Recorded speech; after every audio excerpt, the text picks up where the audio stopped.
Ya, sok dokter ngobatin pasien, kata pasiennya, dok, yang nyembuhin kan Allah, ngapain dokter tengah malam ke UGD repot-repot? Kata Allah, saya mati kok, mau meskipun dokter obatin, betul tidak?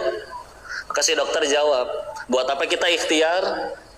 Meh jadi amal soleh, udah selesai.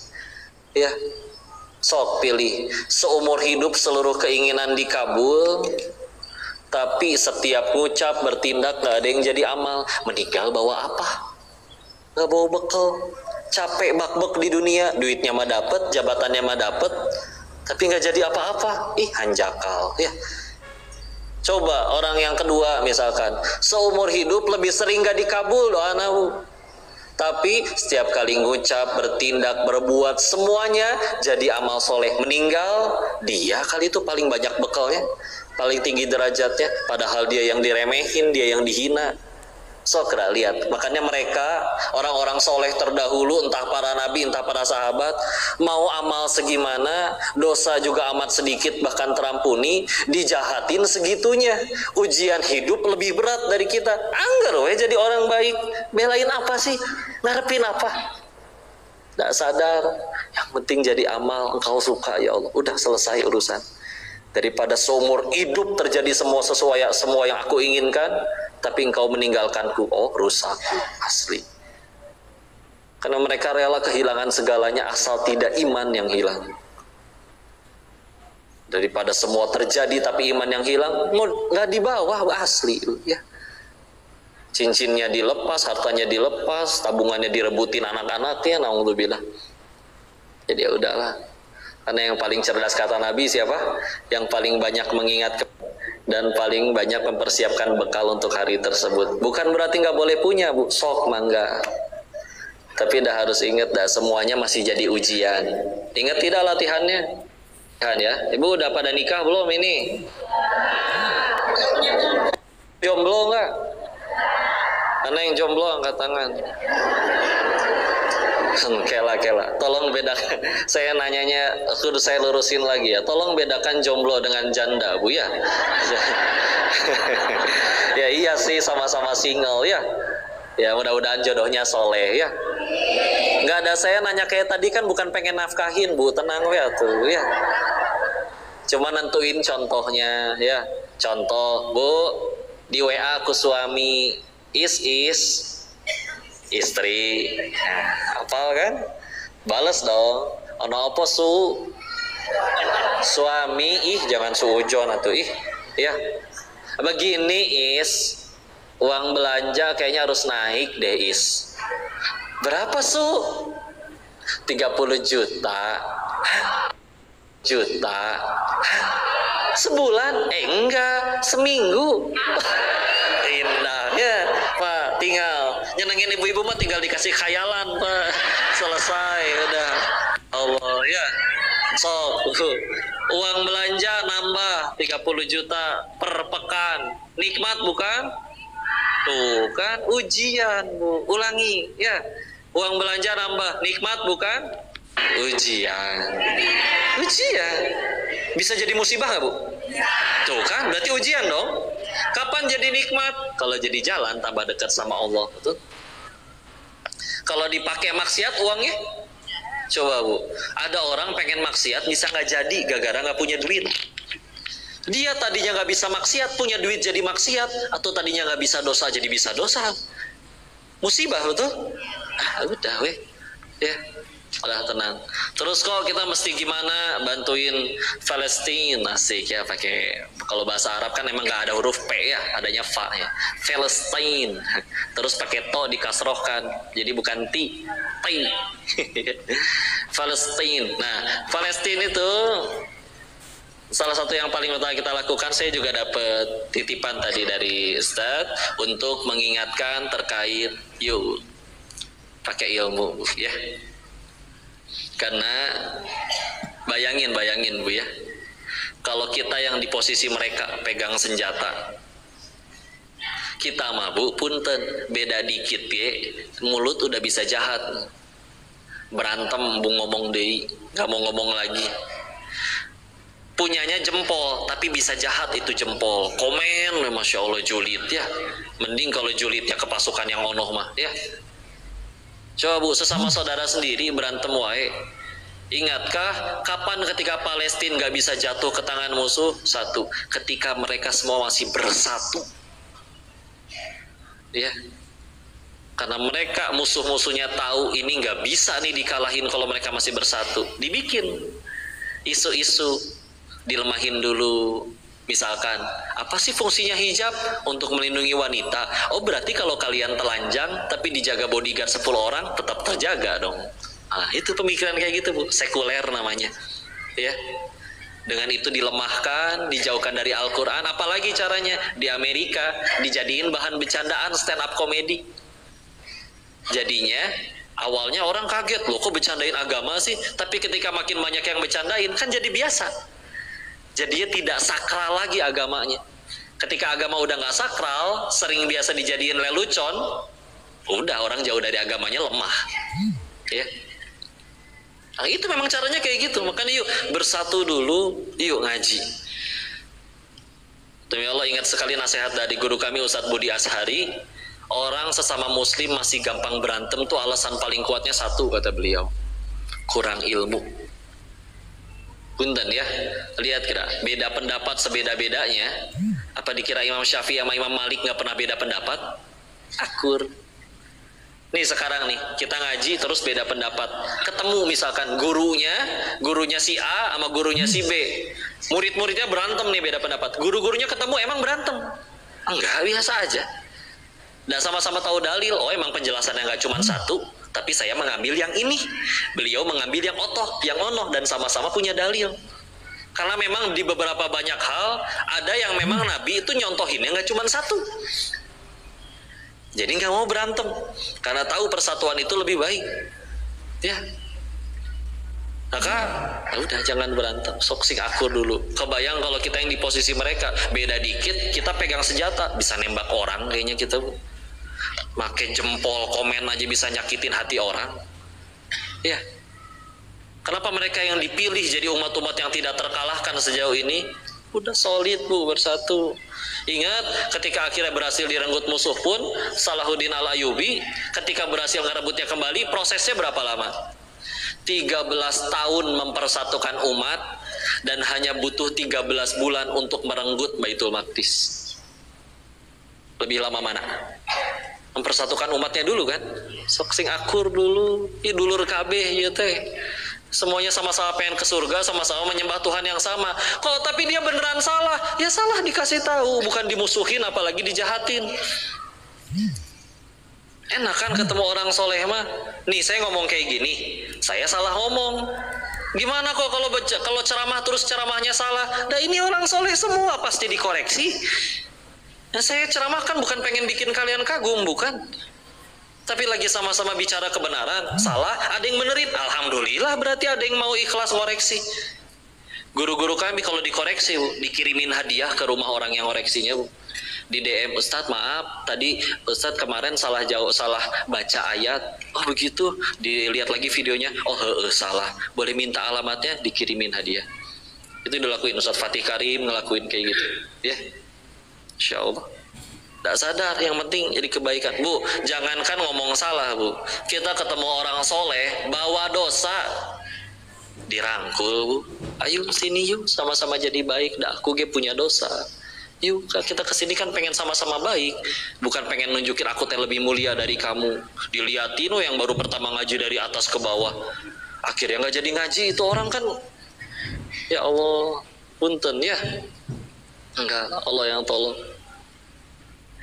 Kok tapi dah saya dijulitin sama teman-teman. Allah biasa gitu dulu joget TikTok, sekarang pakai tiung lagi salah kene. Misalkan ya, jawab. Dikatain so alim, so soleha, jawab ngaji teh bukan tanda orang alim. Hei, tanda apa? Pengen jadi alim. Baru pengen. Bisa jadi nggak tahu, dah Allah tolong jadi. Allah nggak tolong, dah saya mah hamba nurut teh. Dah kalau Allah emang udah benci sama saya, udah gampang saya dimatiin saat itu juga pas lagi maksiat. Kenapa saya masih hidup? Ya, alhamdulillah surga kita bukan di mulut orang, betul? Allah soh soleha, ngaji ge bukan tanda orang soleha, tanda pengen jadi soleha, baru ge pengen atuhlah ya. Allah tolong jadi, Allah nggak tolong ya udah. Yang saya tahu kalau Allah benci saya udah mati, tapi masih hidup, berarti ya udah mendingan sisa waktunya digunain buat ketaatan. Sing akur ya, saling menyayangi, saling mendoakan. Bismillah, nanti Allah yang kuatkan kita kembali. Cepat atau lambat Islamnya akan menang lagi, Bu, nggak usah khawatir. Yang harus lebih kita pikirin, pas Islam menang lagi kita di pihak yang mana. Dah aja. Sekecil apapun, dimulai dari ngeboikot, nggak usah mikirin, aduh kok nanti kulit saya gimana, kan skincare saya diboikot. Ini salah kulit. Punten, bisa jadi komedo itu akan bersaksi nanti ya. Beneran loh, komedo itu akan bersaksi, ya Allah dia meninggalkan skincare andalannya demi mendukung saudara-saudaranya. Asli, Bu ya, berkah itu komedo ya. Udah, lanjut dulu kata Yunda ya. Tafadhol, silakan sayang. Terima kasih sayang. Bu-ibu, tenang. A'udzubillahi minasyaitonirrajim. Bismillahirrahmanirrahim. Assalamualaikum warahmatullahi wabarakatuh. Waalaikumsalam. Rabbi shrah li sadri wa yassir li amri wahlul 'uqdatam min lisani yafqahu qawli. Rabbi zidni ilman warzuqni fahman birahmatika ya arhamar rahimin. Allahumma ilman nafi'an wa rizqan halalan thayyiban wa amalan mutaqabbalan. Allahumma faqihna fid din wa 'allimnahu ta'wil. Rabbana la tudhigh qulubana ba'da idh hadaitana wa hab lana min ladunka rahmah innaka antal wahhab. Amin ya Allah ya rabbal alamin. Alhamdulillahirabbil alamin, wassalatu wassalamu ala asrofil anbiya'i wal mursalin wa ala alihi wa sahbihi ajma'in. Allahumma salli ala sayyidina Muhammad wa ala ali sayyidina Muhammad. Bunda-bunda, apa kabarnya hari ini? Sehat? Senyumnya bagaimana? Boleh senyum dulu semuanya? 1, 2, 3 senyum. Masya Allah, saling memberikan sedekah kepada saudaranya. Kalau hari ini subuh tadi kita lupa sedekah subuh dengan harta kita, kita bisa dengan sedekah senyuman. Coba hilangkan dulu segala kesedihan, segala rasa sakit, kegalauan, kebingungan, kerisauan. Karena berbahagialah bunda-bunda datang ke majelis ilmu, di mana di majelis ilmu ini dinaungi malaikat. Yang punya hajat di majelis ini mengangkat tangan berdoa kepada Allah, ya Rob, saya punya hajat, saya punya hutang yang perlu dilunasi, saya kepengen ini ya Allah, saya kepengen ini. Insya Allah kabul. Kuncinya ya yakin, maka berbahagialah. Kalau cari healing terbaik adanya di mana Bu Ibu? Majelis ilmu. Setiap langkah kaki kita itu menggugurkan dosa-dosa kita. Kebayang ibu-ibu yang rumahnya jauh, walaupun nggak jalan kaki, tapi bermil-mil itu datang kajian pagi ini. Mudah-mudahan niatnya lurus, ingin mengkaji agama, caranya benar, tidak melanggar syariat. Insya Allah itu menggugurkan dosa dan meninggikan derajat di sisi Allah Ta'ala. Niatnya sudah ikhlas, caranya ittiba, mengikuti apa yang Rasul ajarkan. Salah satunya adalah izin dengan Udah izin ibu-ibu? Izinnya bagaimana? Izinnya gini nggak? Sayang, jawab sayang. Iya, Beb. Ayang Beb. Iya. Boleh nggak kalau misalnya Muya hari ini pergi kajian? Kajian apa ngelihat yang kaji? Oh, sudah tidak ada yang lebih tampan dari kamu sayang. Nah ibu-ibu, boleh sayang langsung aja ditransfer gitu ya. Ibu-ibu kalau misalnya izin sama suaminya bagaimana? Pak, kajian ya hari ini. Shh, jangan atur-atur saya. Astagfirullahalazim. Ada nggak yang kayak begitu? Ada Bu. Siapa? Diri kita gitu. Kita ini Bu, makin kita sering ngaji, makin kita sering taklim, seharusnya kita makin taat kepada suami, makin sayang dan berlemah lembut kepada anak siapa Bu? Anak sendiri Bu. Ya, taat kepada suami siapa Bu? Iya, suami ibu, bukan suami Yunda. Bercanda ya Bu ya. Jadi makin seseorang itu sering datang taklim, sering ikut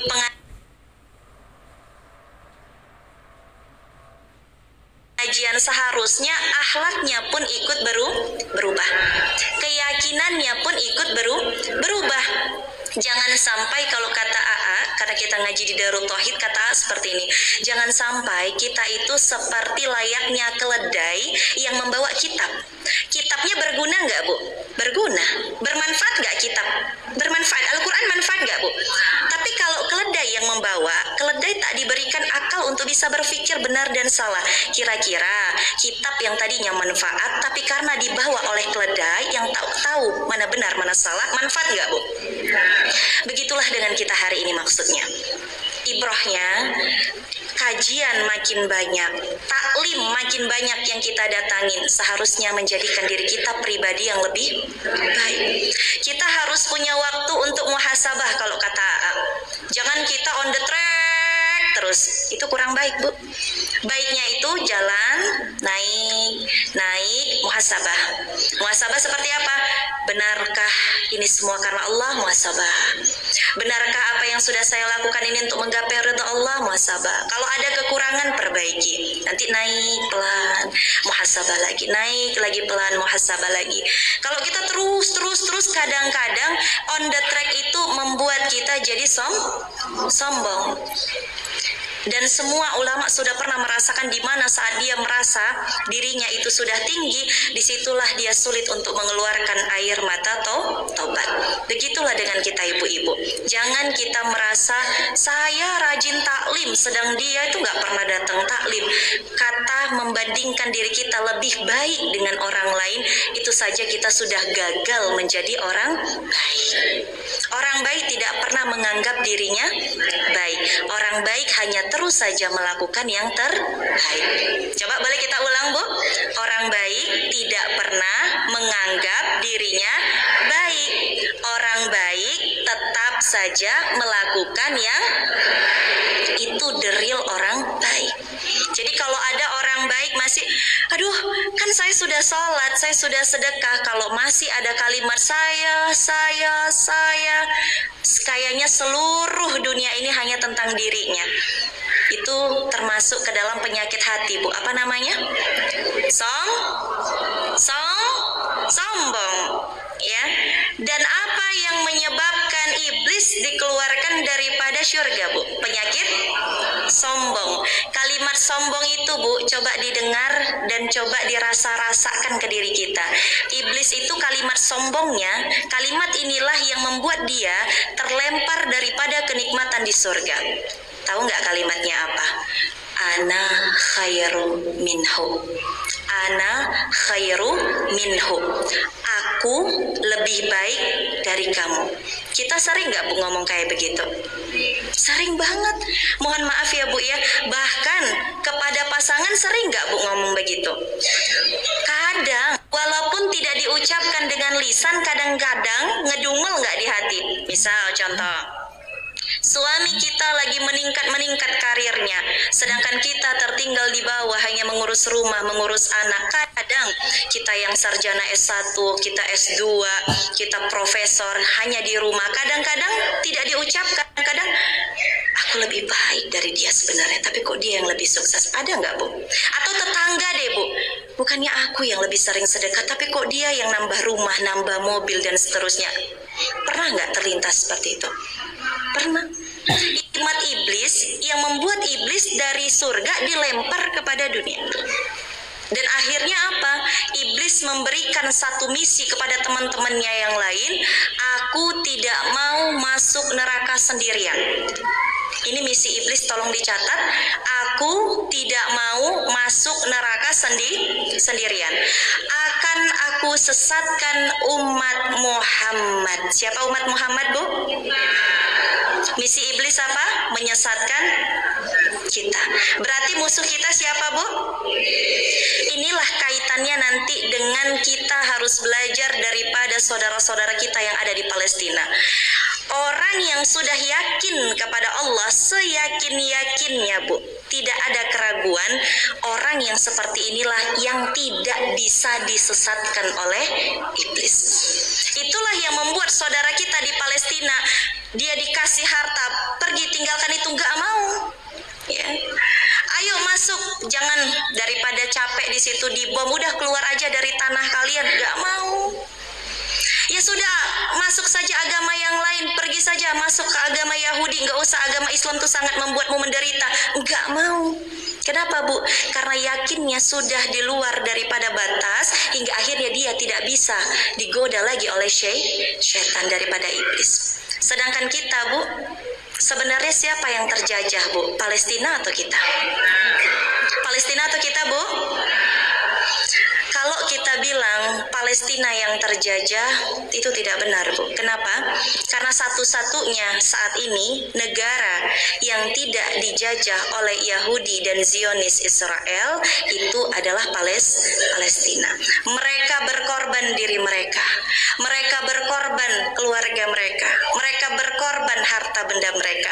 Mereka mengorbankan masa muda mereka hanya untuk mempertahankan tanah kelahiran mereka. Bukan sekedar tanah kelahiran mereka, tapi mereka mempertahankan itu semua agar seluruh kaum muslimin dan muslimat bisa sujud dan sembahyang sholat di Masjid Al-Aqsa. Ini poin pertama. Mereka hidup bukan hanya untuk diri mereka sendiri. Mereka hidup untuk kepentingan orang banyak. Apakah kita sudah hidup seperti itu, Bu?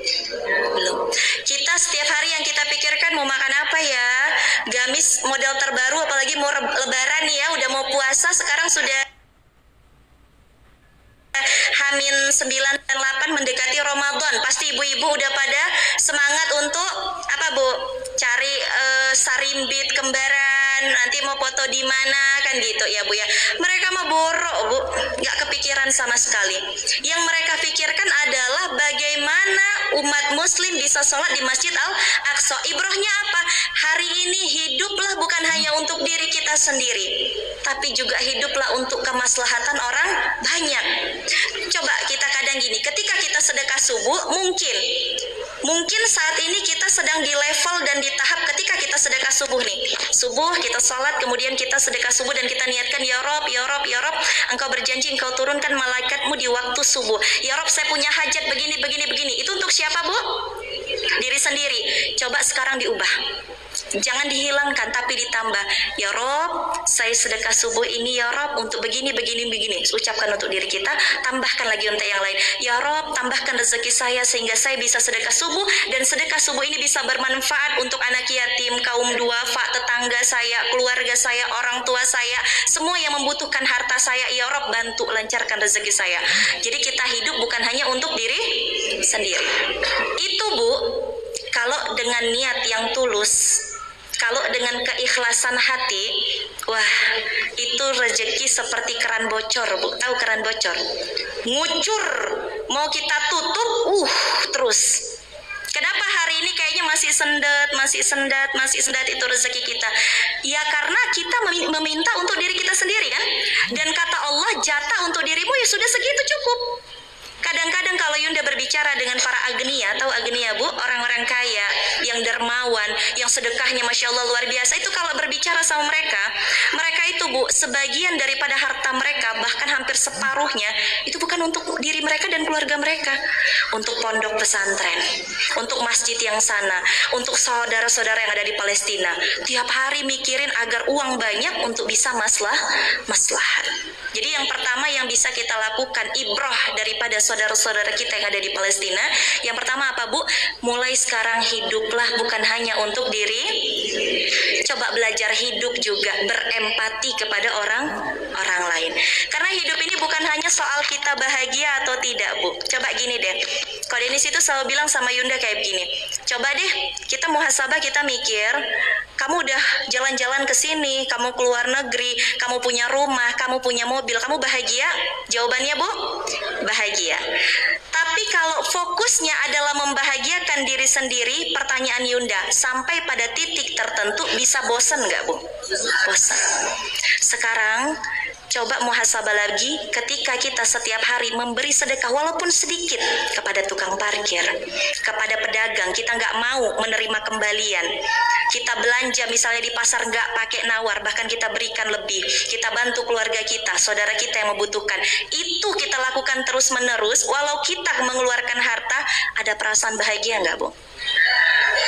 Bahagia mana ketika kita keluar negeri sama memberi orang lain? Jujur, faktanya sebenarnya keluar negeri Yunda merasakan Bu, keluar negeri bahagia, tapi bahagianya sementara. Kita nggak munafik ya Bu ya, jalan-jalan seneng Bu, punya mobil seneng, punya rumah seneng, tapi itu bahagia dan senang yang sementara. Coba deh rasain dunia ini. Ko Denis sudah pernah ngerasain di Thailand, gaji ratusan juta, tapi kenapa ujung-ujungnya pulang ke Indo nyari Allah? Karena bahagianya sementara yang di sana. Tapi ketika pulang, belajar berempati kepada kehidupan orang lain, hidupnya bukan hanya untuk diri sendiri, tapi juga memikirkan agar orang lain kenal Islam, mau merasakan manisnya hidayah. Itulah yang membuat hidup menjadi lebih bahagia, lebih bermakna, lebih semangat hidup ini. Bu, kalau kita bangun tidur pernah nggak sih ngerasa, aduh capek banget, mau ngapain hari ini ya? Kayaknya nggak ada agenda, males tidur-tiduran aja atau nonton drakor. Pernah nggak ngerasa kayak gitu Bu? Pernah, yang ngomong juga pernah kok Bu. Ya, tapi ketika kita sudah punya tujuan hidup, bukan hanya untuk kebahagiaan diriku sendiri, itu bangun beda Bu, beda. Bangun, hari ini aku akan berdakwah. Berdakwah, ya ayyuhalladzina amanu qu anfusakum wa ahlikum naro. Sebelum aku berdakwah, aku harus dakwahin diriku sendiri. Sebelum aku menyampaikan kebaikan kepada orang lain, aku harus memperbaiki diriku sendiri. Makanya kalimatnya Quran surat At-Tahrim ayat 6. Coba dibuka. Ya ayyuhalladzina amanu qu anfusakum wa ahlikum naro. Wahai orang-orang yang beriman, ku anfusakum, jaga, pelihara dulu dirimu. Kita dulu Bu yang memperbaiki diri. Setelah ku anfusakum wa ahlikum, baru pelihara keluargamu. Jadi kalau kita kepengen mengubah dunia, mengubah keluarga kita, mengubah pasangan kita, mengubah anak-anak kita jadi lebih baik, kuncinya kita dulu yang jadi baik. Quran surat Ar-Ra'd, coba dibuka. Quran surat 13 ayat 11. Allah Subhanahu wa taala berfirman, "Innallaha la yughayyiru ma biqaumin hatta yughayyiru ma bi anfusihim." Allah tidak akan merubah keadaan suatu kaum sebelum kaum itu sendiri yang mau merubah keadaan dirinya. Allah nggak akan rubah keadaan kita, mohon maaf, yang dalam keadaan ekonomi terpuruk, pengen jadi lebih baik kalau kitanya yang tidak mau mendekat kepada Allah. Allah tidak akan ujuk-ujuk menjadikan anak-anak kita soleha kalau kita tidak menjadi ibu yang soleha. Karena kunci pendidikan di dalam Islam itu kan cuma dua ya Bu ya, doa dan keteladanan. Doakan saudara-saudara kita, doakan pasangan kita, dan berikan teladan yang baik. Insya Allah atas izin Allah mereka pun akan mengikut kebaikan yang serupa. Sepakat Ibu-ibu? Sepakat. ini bukan hanya untuk diri kita sendiri, tapi hiduplah untuk kemaslahatan orang lain. Insya Allah, dengan begitu Allah bukakan pintu-pintu langitnya, Allah bukakan pintu-pintu rezekinya, Allah kabul hajat-hajat. Karena Allah sudah melihat kehadirannya di muka bumi memberi maslahat bagi yang lain. Betul nggak, Bu? Ya. Selanjutnya yang kedua, kita belajar keyakinan daripada saudara kita di Palestina. Bu, lebih bahaya mana? Penyakit fisik atau penyakit hati? Ibu, kalau misalnya penyakit fisik, mohon maaf, ibu diare, ya. Ketika ditanya sama dokter keluhannya apa, ibu jawabnya apa? Dok, perut saya mules, ya. Terus kadang suka cipirit, gitu. Terus kadang mual, gitu ya. Kita jelasin nggak, Bu, keluhannya? Jelasin, itu penyakit fisik. Mau nggak? Ngaku, betul nggak, Bu? Semua orang yang sakit fisik itu kalau ditanya dokter bagaimana gejalanya, apa yang dirasakan, ngaku nggak, Bu? Ngaku. Sekarang begini, kalau kita kena penyakit hati, ditanya nih, gejalanya seperti apa? Mau ngaku nggak, Bu? Ya, saya suka gibah, terus saya tuh suka overthinking melihat tetangga, saya kira itu dia itu begini-begini. Mau ngaku nggak, Bu? Kagak. Yang dianggap buruk kan, Bu, ya? Betul nggak? Itulah bedanya orang yang kena penyakit sama penyakit hati. Itulah yang membedakan saudara kita di Palestina dengan kita hari ini.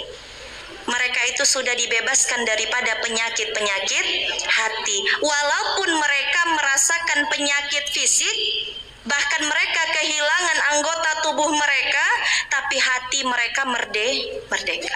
Kalau kita kebalikan mereka, fisik kita bugar, fisik kita sehat, betul, Bu? Ya, fisik kita cantik, tapi kita terjajah dari segi hati. Bisa jadi yang ngomong ini juga sedang memiliki penyakit hati. Penyakit hati itu apa aja? Banyak. Syirik. Ya, Bu, syirik itu bukan cuman menyembah patung, nggak cuman itu, Bu. Kita sudah azan berkumandang Allahu Akbar, Allahu Akbar. Bukan cepat-cepat ngambil air wudhu, malah kita lanjut pekerjaan kantor. Itu pun sudah syirik. Menduakan Allah dengan pekerjaan kita. Menyekutukan Allah dengan atasan kita, bos-bos kita. Karena kita takut kalau kita nggak beresin, sementara sudah azan, kita nggak memilih Allah, malah memilih makhluk. Itu juga termasuk perilaku syirik, dan itu penyakit hati, Bu. Salah satu dosa besar yang paling utama itu adalah syirik, menduakan Allah. Saudara-saudara kita yang ada di Palestina itu sudah terlepas daripada penyakit-penyakit itu. Maka kita hari ini tugas kita adalah bersih-bersih hati. Belajarlah dari saudara kita yang ada di Palestina. Terakhir Yunda lihat video seorang anak, ya. Seorang anak ini baru diselamatkan di Palestina daripada reruntuhan bangunan rumahnya karena dibombardir. Ya, ibu tahu sendiri videonya.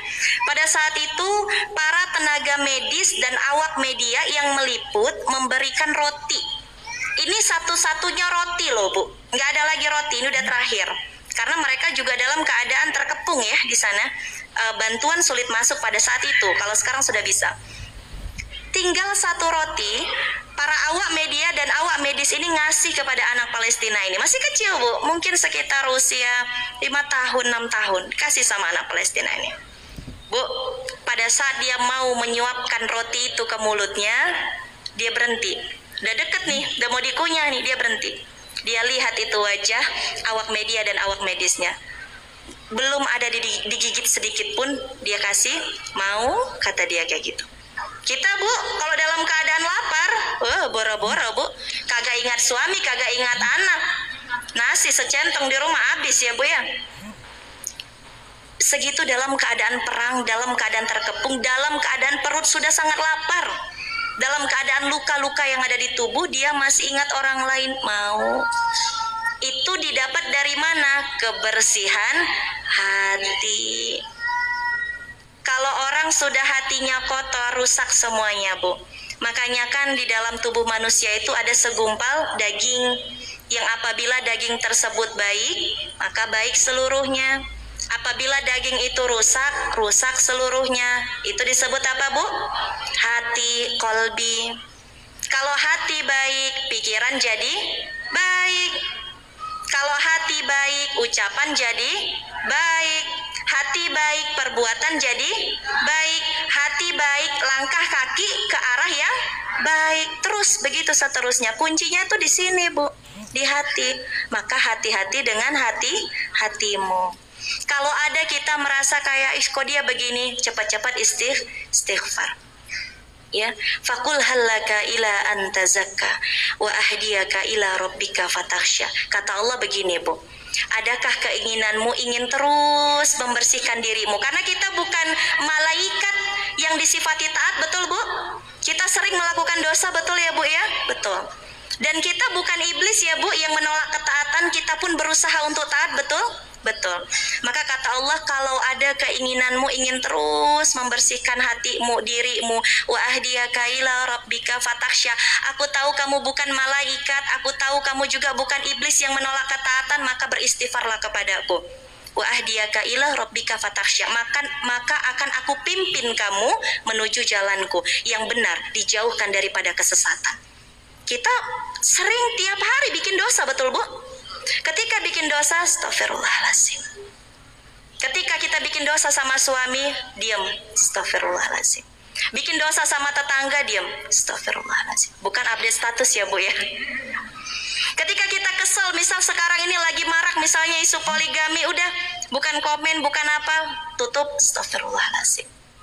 Karena kita tidak pernah tahu apa yang dia alami, apa yang orang lain lakukan, lalui. Tugas kita adalah terus saja mengoreksi diri kita sendiri. Karena kita tidak akan dihisap oleh kesalahan orang lain. Kita hanya akan dihisap oleh apa-apa yang kita lakukan. Ya, Bu, yang kedua jadi apa, Bu? Kita belajar dari saudara-saudara kita yang di Palestina, bersihkan hati. Yang pertama tadi, hiduplah untuk kemaslahatan orang lain. Yang kedua, bersih-bersih hati. Yang ketiga, belajar berkorban untuk orang lain. Bagaimana berkorbannya, Teh Yunda? Saudara kita yang ada di Palestina itu, Bu, mengorbankan seluruhnya. Jiwa, raga, harta, bahkan keluarga, Bu. Untuk siapa? Kita, umat muslim yang mereka tak pernah bertemu dengan kita, yang mereka tak pernah kenal sama kita, tapi mereka sangat cinta kepada warga Indonesia. Kemarin pada saat aksi 212, ketika Ustadz Hussein Gaza itu memberikan satu video call dari sana, itu semuanya sangat senang ketika disebut ini dari Indonesia. Kami di sini untuk membela kalian, kami berjuang, kami fight untuk kalian juga di sini. Mereka senang sekali mendengar Indonesia. Mereka memberikan semuanya, kita pun harus memberikan semuanya. Apa yang bisa kita lakukan untuk Palestina, Teh Yunda? Do something for Palestine. Apa aja? Yang pertama, doa. Apa, Bu? Doa. Kalau kita nggak punya harta, sekecilnya jihad kita adalah doa, Bu. Coba lupakanlah hiruk pikuk dunia kita, karena ujian kita tuh nggak seberapa dibanding mereka, betul?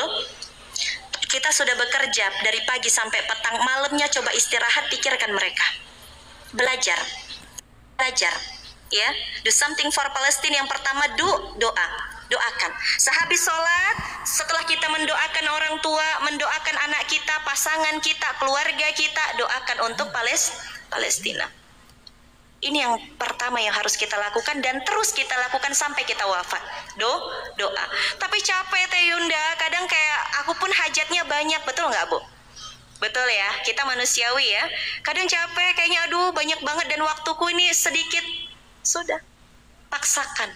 Kalau kita tidak memaksakan diri kita untuk beribadah, yakin kita nggak akan pernah ibadah, betul, Bu? Karena ibadah itu awalnya dipaksakan, tahu, Bu? Sholat awalnya kita males bangun tahajud, dipaksakan, lama-lama jadi terbiasa. Kalau sudah terbiasa, lama-lama jadi kebiasaan. Kalau sudah kebiasaan, lama-lama jadi karakter. Kalau sudah jadi karakter, itulah yang akan menjadi takdirmu yang membawamu kepada kesuksesan dan keberhasilan. Ya, jadi yang pertama doa. Yang kedua, ngapain, Teh Yunda? Donasi. Mereka butuh sesuatu untuk kita. Ya, ini karena waktunya mungkin sudah habis. Ya, saya tanya jawab. Baik, doa, donasi, terus do post and share. Jadi, Bu, walaupun mungkin kita nggak pegang Instagram 24 jam, nggak main TikTok 24 jam, minimal sehari satu kita kabarkan keadaan dan perjuangan mereka yang ada di Palestina. Boleh, Bu? Boleh. Do post and share. Dan yang terakhir, bisa kalau kita mampu, cobalah kita berempati dengan tidak lagi menggunakan produk-produk yang dengan terang-terangan mendukung Israel. Jangan kita lihat, aduh Teh Yunda kan udah berakhir, akhirnya McD jadi rame lagi, Starbucks jadi rame lagi, ya macam-macam jadi rame lagi. Bu, tanya sama diri kita, kemana larinya imanku? Kalau kita mau ngelakuin itu, ibarat kita mau beli itu minuman, di minuman itu ada darah saudara kita. Kita mau beli itu es krim, itu adalah tulang belulang saudara kita. Coba kita pikirkan sampai ke sana. Coba kita berpikir, kalau aku yang ada di Palestina dan mereka tidak mau menolongku, bagaimana perasaan kita? Jadi, untuk Palestina tercinta, kita berdoa, kita berdonasi, kita melakukan yang terbaik, dan kita berusaha untuk mengambil ibroh setiap harinya dari mereka. Dengan cara apa? Kalau mereka di sana di tengah peperangan bisa membaca Al-Quran 1 hari 1 juz, kita harus lebih daripada mereka. Kalau mereka di sana sholatnya nggak pernah tinggal 5 waktu, kita harus tambah sholat sunnah kita. Sepakat ibu-ibu? Sepakat insya Allah, mudah-mudahan ada kebaikan yang bisa kita ambil. Karena waktunya terbatas, kita lanjut sesi selanjutnya, yaitu sesi tanya jawab. Kalau ada yang mau bertanya, dipersilahkan ibu.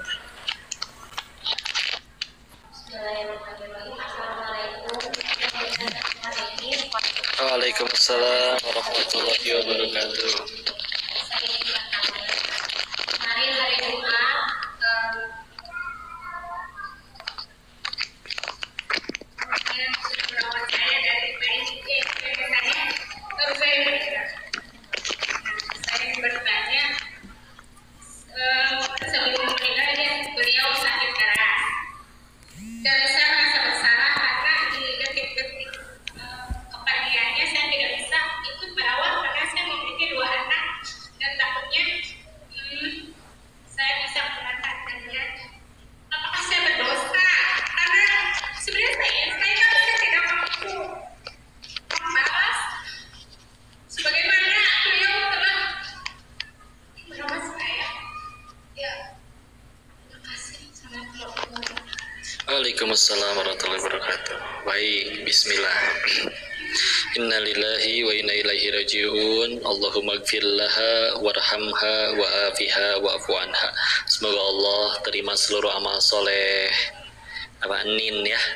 Semoga Allah muliakan beliau, angkat tinggi derajatnya, dihapuskan dosa-dosanya, diterima seluruh amal solehnya, dan semoga Allah izinkan kita bisa jadi pahala jariah bagi beliau ya. Baik, bismillah. Dalam beramal itu, salah satunya yang pernah Rasul perintahkan itu adalah semampunya. Kenapa? Karena Allah itu tidak pernah bosan. Ini dijawab ketika misalkan ada yang pengen berusaha tahajud terus menerus tanpa tidur,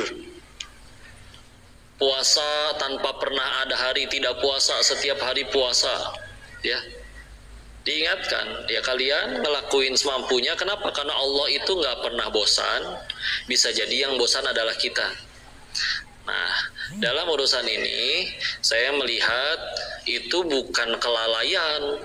Embung ngurus, emang ada kondisi uzur yang membuat harus ngurus anak-anak juga punya hak. Sama sekali tidak ada unsur sengajaan, enggak pengen saya jahatin, enggak mau pengen saya rawat, enggak ada sama sekali kan. Maka bismillah, selagi kita telah berupaya semampunya dan Allah tahu hamba ini benar-benar sudah semampunya atau belum, maka bismillah, Allah maha baik, tidak akan ada yang disia-siakan. Toh yang paling dibutuhkan oleh orang-orang tersayang kita yang sudah lebih dahulu Allah panggil adalah doanya, transferan pahala jariahnya. Maka ya sudah, mudah-mudahan tadi kita bisa jadi pahala jariah bagi beliau setiap hari mendoakan. Ada kebaikan beliau yang kita tahu, jangan berhenti, kita yang terusin ya. Misalkan dulu misalkan beliau terbiasa selalu sedekah subuh, kita yang terusin, menjalin silaturahim dengan kerabat-kerabatnya. Misalkan bahkan beliau punya entah anak asuh atau setiap sebulan sekali misalkan di panti saling berbagi, ya itu kita yang terusin. Itu akan jadi pahala jariah bagi beliau. Dari doa-doanya, dari beramal soleh, bersedekah atas nama beliaunya, itu yang paling dibutuhkan. Memohonkan ampun untuknya, seperti tadi dibacakan Allahumma gfirlaha warhamha wa'afiha wa'fu anha, ya. Itu lebih baik bisa jadi daripada mungkin yang memang selalu ada di situ, tapi selepas wafat ngedoain nggak pernah, beramal soleh untuk beliaunya nggak pernah. Bismillah, semampunya sudah dilakukan, dan masalah dosa atau amal soleh itu urusan Allah, yang kami tahu Allah nggak akan menyia-nyiakan apapun, dan Allah tahu Teteh sudah semampunya, sudah berjuang sebaik-baiknya, maka tinggal ya sudah, kita buktikan bahwa kita benar-benar menyayangi beliau dengan cara terus menjadi pahala jariah bagi beliau. Semoga Allah rahmati beliau dan Teteh sekeluarga ya. Allahu a'lam bishawab. Nambahin kan? Oh iya boleh. Bismillahirrahmanirrahim. Assalamualaikum warahmatullahi wabarakatuh. Waalaikumsalam warahmatullahi wabarakatuh. Perkenalkan Ustaz Muhammad saya ingin bertanya Ustaz, di zaman sekarang aku yang merasa gitu, aku tuh sekarang lagi berproses mendekati Allah gitu, sampai insya Allah gitu sunat-sunat yang sholat gitu aku lakuin, tapi kenapa alhamdulillahnya tuh aku merasa kenikmatan Allah tuh ada, cuman kenapa bisa aku udah serius benar yakin gitu, tapi suka ada keresahan, takutnya aku ngecewain Allah lagi gitu, gimana si rasa itu kayak hilang gitu. Baik, bismillah ya. Ya itulah dia baiknya Allah ya. Kalau ke manusia mah kita ada 1000 kebaikan bisa hilang karena satu keburukan. Kalau ke Allah ada 1000 kesalahan kita, ada satu aja entah yang mana amalan kita yang Allah ridho, Allah punya kuasa mengampuni yang 1000. Maka tugas kita semaksimal mungkin, semampunya mungkin, dan jangan lupa minta tolong sama Allah. Ya Allah, di Ali Imran ayat 8 juga doanya kan kayak gitu ya. Rabbana la tuzigh qulubana ba'da idh hadaitana wa hab lana min ladunka rahmah innaka antal wahhab. Meminta supaya Allah jangan sampai aku berpaling lagi kepada sesuatu yang Engkau tidak ridho padahal Engkau telah memberi aku petunjuk. Kan doa minta istiqomah juga ya. Atau doanya Nabi yang ya muqallibal qulub sabbit qalbi ala dinik, ya yang maha membolak-balikan hati, teguhkan aku di atas agamamu ini ya. Terus minta tolong sama Allah, dan nanti sambil terus dijaga dengan cara berproses, misalkan dengan menjaga lingkungan ya. Sekelilingnya lagi ngapalin Quran semua, kita pasti malu kalau main game sendiri. Bisa dijaga ya, sering-sering wisata rohani ke kuburan. Kalau di Junjunan Pasteur tuh ada rumah singgah Al-Fatih, di Surabaya ada rumah kanker Indonesia. Itu ketemu tuh sama orang-orang yang udah divonis dokter, katanya umur saya tinggal 6 bulan lagi kok, tapi bisa mereka yang ngajak bahagia. Malah katanya enakan saya udah keluar boarding passnya ya, bisa packing duluan, siap-siap. Koko belum tahu kapannya juga ya. Ya sudah, bismillah, berupaya semampunya sambil upaya-upaya pencegahan seperti misalkan akal di situ juga bisa ngebantu. Contoh, kalaulah aku dulu pernah buruk, kalau memang kehidupanku dulu sebelum aku hijrah udah jadi kehidupan yang baik, yang Allah suka, ngapain kita kepikiran hijrah? Gitu. Misalkan dulu masa lalu kita seperti apa dan Allah udah suka dengan perbuatan itu, masa kita kepikiran hijrah? Kita hijrah kan karena ngerasa, oh sampai kapan ya saya teh kayak begini? Ketika udah hijrah terus ada godaan, aduh lagi futur, pengen balik lagi ke kehidupan yang lama, ya. Anugerah akal dari Allah bisa kita gunakan untuk menyanggah. Kalau saya balik lagi, pasti mentok lagi, buntu lagi, jenuh lagi, pasti nyari Allah lagi. Kalau ujung-ujungnya nyari Allah lagi, udah ngapain bolak-balik? Mending kalau pas balik lagi masih ada umur. Kalau nggak nyampe, kan lebih repot. Ya, maka di situ akal ada peranannya. Ayo seru saja lah, minta doa orang tua, minta doa dari para guru, terus istiqomah. Yang pasti anggaplah punten teh, anggaplah balik lagi maksiat. Misal kalau abis maksiat teteh nggak mati, sederhana, Allah masih nungguin tobat kita semua. Karena kalau Allah emang udah nggak suka dengan seorang itu, mudah bagi dirinya mematikan dia kapan saja. Ingat, Allah nggak pernah benci pendosa, Allah cuma benci dosanya. Udah dosa bisa bertobat, insya Allah selagi napas belum sampai kerongkongan. Allah nggak pernah benci orangnya, Allah cuma benci perbuatannya. Dan perbuatan bisa berubah. Betul, kalau kita maksiat lagi bisa mengecewakan Allah. Tapi ingat keutamaan tobat. Ada hadis yang diriwayatkan dari yang Nabi bersabda yang artinya bercerita kalau ada hamba yang bertobat, Allah tuh sesenang apa sih? Beliau mengibaratkan ada orang tersesat di tengah gurun pasir, kudanya atau untanya, di untanya itu ada bajunya, makannya, minumnya hilang. Mati nih, kelaparan, udah putus asa. Giliran udah putus asa menjelang nunggu mati, untanya datang lagi dengan perlengkapan yang tadi lengkap, semua bekalnya ada. Saking girangnya dia berteriak, Masya Allah, ya Allah, engkau adalah hambaku dan aku adalah Robmu. Kebaliknya, itu saking senangnya sampai kebalik. Dan kata Nabi, Allah lebih senang daripada orang itu. Kalau ada hamba yang kembali meskipun dulu kayak gimana.